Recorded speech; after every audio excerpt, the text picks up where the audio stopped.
이주민들의 다양한 시선을 통해 차별이 아닌 차이를 바라보고 인정하는 다수 의견 시간입니다. 한국에는 젊은 연인들끼리 선물을 주거나 챙기는 문화가 있는데요.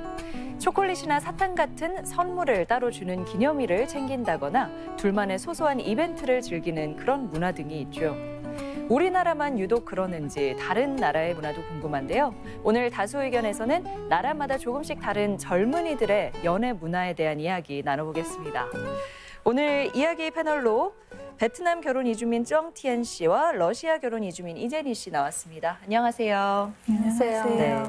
최근에 초콜릿을 주는 발렌타인데이였잖아요. 이제 좀 있으면 화이트데이이기도 한데 이때가 되면 마트나 편의점에서 뭐 초콜릿이나 사탕을 쌓아놓고 특수를 누리기도 하거든요.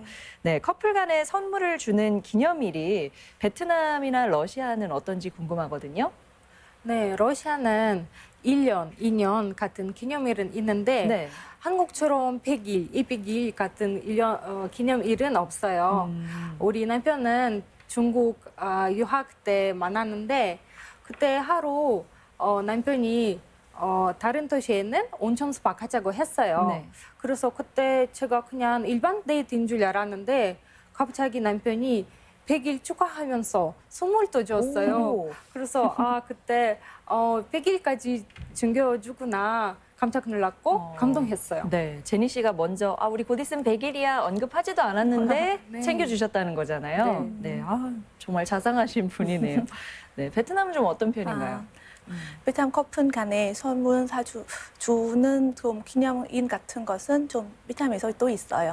하지만 한국 커플처럼 100일, 1000일 그런 거는 기념하지 않고 보통 몇 년간 기념해요. 예를 들면 1년, 2년, 3년. 러시아와 똑같아요. 그렇군요. 그러니까 한국 연인들이 챙겨야 하는 기념일이 조금 더 많은 것 같기는 하네요.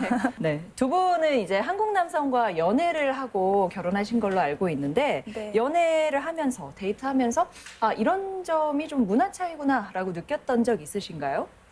네, 한국과 러시아는 서로 애정 표현이 다른 것 같아요. 예를 들어 러시아에서는 데이트할 때뿐만 아니라 사람 인사할 때도 봉하고 그다음에 친한 친구들인 경우에는 성별과 관계없이 볼에 뽀뽀도 해요.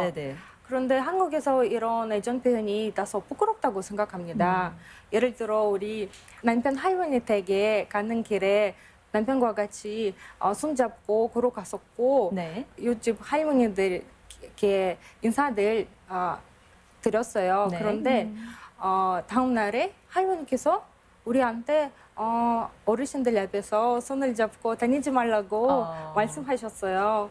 그런데 제가 아직도 이해가 안 되는 게 우리 할머니께서는 한국 드라마를 자주 보시는데 이런 애정 표현하는 장면을 나오는데도 완전히 태연하게 보시면서 왜 우리한테 이런 말씀하셨는지. 네, 그건 또 드라마고 현실은 좀 다른가 보죠. 네, 뭐 스킨십이 더 자연스럽다는 이야기 해주셨고요. 베트남은 어떤 문화 차이가 있나요? 한국에서 그 연애할 때는 연인한테 그 신발 선물 사주면은 좀 연인이 떠난다고 생각나는 미인지 들었거든요. 근데 베트남은 좀 신발 사주면 너무 좋아하고 너무 행복해합니다. 그리고 데이트할 때는 그 물 갖다 주는 거 아니면 택시 갈 때 차 문 열려주는 거는 좀 잘 표현하는데 베트남 남자들이 좀 부끄러운 건지 잘 모르겠지만 근데 그 마음속에 사랑하기는 하지만 그 표현하는 거 좀 못한 것 같아요. 그러니까 한국 남성보다 베트남 남성들이 표현하는데 좀 더 서툰 것 같다? 그렇게 느껴요. 네. 뭐 연애하면서 느끼셨던 점은 그렇고 그 한국에는 없는 각 나라만의 독특한 문화가 혹시 있을까요? 네, 있는 것 같아요. 예를 들어 러시아에서는 남자들이 모르는 여자한테 길에서도 자유롭게 전화번호를 달라고 할 수 있는데 한국에서는 그러지 않는 것 같아요. 그래서 솔직히 저도 한국에 어학단 다녔을 때도 몇 번 남자들이 와서 안녕하세요. 혹시 남자친구가 있어요? 우리 친구 마음에 들어서 혹시 전화번호를 주실 수 있는지 물어봤어요. 친구를 대신해서 물어봐 준 사람은 있었는데 직접적으로 물어본 사람은 없었나요, 그러면? 네, 그래서 저는 이거 좀 이상하다고 느꼈었어요. 왜냐면 자기 직접 봐야 뭐 잘생기면 전화번호를 줄 수 있는데 만약에 뭐 친구면은 좀 모르잖아요. 네. 그러니까 그 사람이 어떤 사람인지도 모르는 상태에서 줘야 되니까. 네. 네. 아마 그래서 친구를 보낸 거일 수도 있지 않을까요? 네. 그런 점은 좀 베트남도 비슷해요. 직접 물어보지 않고 다른 사람 통해서 좀 전화번호 알게 되는 것도 많아요.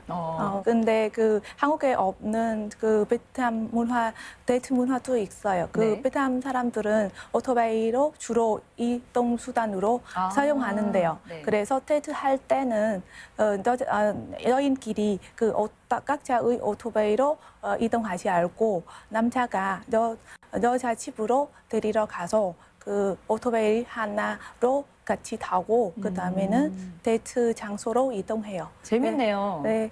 그리고 한국에 없는 국제 여성의 날이나 베트남 여성의 날에 남자가 무조건 여자한테 장미꽃, 그다음에는 작은 선물도 같이 꼭 선물 사줘야 돼요. 안 사주면은 좀 흔히 났고 여자도 삐질 수 있어요. 네. 네, 우리도 러시아에서는 남자가 여자랑 사귈 때 꽃을 선물로 많이 주는 편이에요. 그래서 똑같네요. 세계 여성날, 뭐 새해, 생일 때, 1년 기념일, 그리고 일반 데이트에도 꽃을 선물 많이 합니다. 그런데 저는 한국에서는 많이 못 받은 것 같아요. 러시아에서는 일반적으로 꽃을 많이 선물해 줘요. 네. 굳이 꼭 그렇구나. 특별한 날이 아니어도. 네. 네, 그리고 다른 점도 찾아보면 네. 소개팅 같은 거 한국에서 유명하는데 베트남 그냥 둘이끼리 그냥 자연스럽게 만나거나 연애하거나 아니면은 페이스북이나 데이트 웹 통해서 데이트하는 거는 뭐 편한 것 같아요. 네. 네, 그리고 한국에서 여인끼리 옷 사주는 거 괜찮지만 베트남 그런 거 사주는 건 굉장히 부끄럽고 익숙하지 않아요. 지금 또 부끄러워 죽겠어요. 정말요? 얘기해도. 네, 신발은 좋지만 속옷은 싫다. 네, 네. 네. 한국에서는 이제 연애와 결혼은 별개라고 생각하는 젊은이들이 늘고 네. 있는 추세인데 러시아나 베트남에서는 어떤지도 궁금하네요. 네, 러시아에서도 결혼하기 전에 몇 번을 연애해본 사람들이 많아요. 네. 그리고 러시아에서 동거 문화가 발달해서 결혼하기 전에 같이 사는 커플들이 많아요.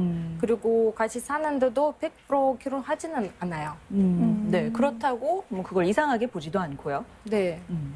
네, 베트남은 어떻죠? 베트남은 좀 러시아처럼 너무 개방적으로 좀 생각하지 않고 네.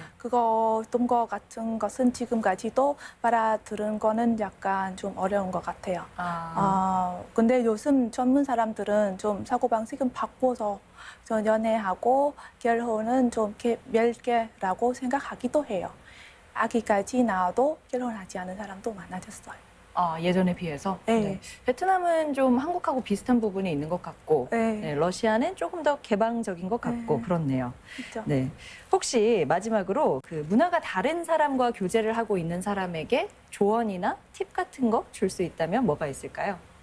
저는 상대방 나라의 문화를 미리 알아보고 특히 요즘 이런 TV 쇼들 많이 있잖아요. 네. 그래서 뭐 만약에 러시아 여자를 사귀고 있으면은 러시아에 대해서 TV 쇼 뭐 역사나 뭐 문화를 더 미리 알았으면 좋겠어요. 네. 그리고 뭐 또 서로 대화를 많이 하고 서로 이해하려는 노력이 필요하다고 생각합니다. 네.